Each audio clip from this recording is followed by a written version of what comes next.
రవాణా శాఖలో జూన్ 1వ తేదీ నుండి అమలు కానున్న కొత్త ట్రాఫిక్ నిబంధనలు. మైనర్లు పట్టుబడితే 25,000 జరిమానా. తెలంగాణలో జూన్ 1వ తేదీ నుండి కొత్త ట్రాఫిక్ నిబంధనలు అమల్లోకి రానున్నాయి. వాహనదారులు ఏమాత్రం అజాగ్రత్తగా ఉన్నా జేబు ఖాళీ అవుతుంది. అతి వేగంతో వాహనం నడుపుతూ పట్టుబడితే 1000 నుంచి 2000 వరకు జరిమానా కట్టవలసి ఉంటుంది.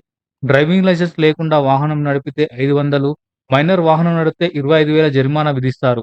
అంతేకాకుండా మైనర్‌కి 25 ఏళ్ల వయసు వచ్చే వరకు డ్రైవింగ్ లైసెన్స్ పొందకుండా ఆంక్షలు విధిస్తారు. ఇందుకోసం ఎంవీఐ చట్టం ప్రకారం మరియు పోలీస్ యాక్ట్ ప్రకారం శిక్షలు అమలు చేసేందుకు సిద్ధమవుతున్నారు. ఇదివరకు డ్రైవింగ్ లైసెన్స్ కోసం రవాణా కార్యాలయాల చుట్టూ తిరగాల్సి వచ్చేది. ఇకపై ప్రైవేటు సంస్థలు డ్రైవింగ్‌లు చేసి సర్టిఫికేట్లు ఇస్తాయి. దీని ఆధారంగా డ్రైవింగ్ లైసెన్స్ కోసం దరఖాస్తు చేసుకోవచ్చు. దీంతో ఎలాంటి టెస్టులు లేకుండానే డ్రైవింగ్ లైసెన్స్ పొందవచ్చు. అయితే ప్రైవేట్ సంస్థలు కొన్ని నియమాలను పాటించి ట్రైనింగ్ ఇచ్చిన వారికి మాత్రమే ఈ సదుపాయం అందుబాటులోకి రానుంది.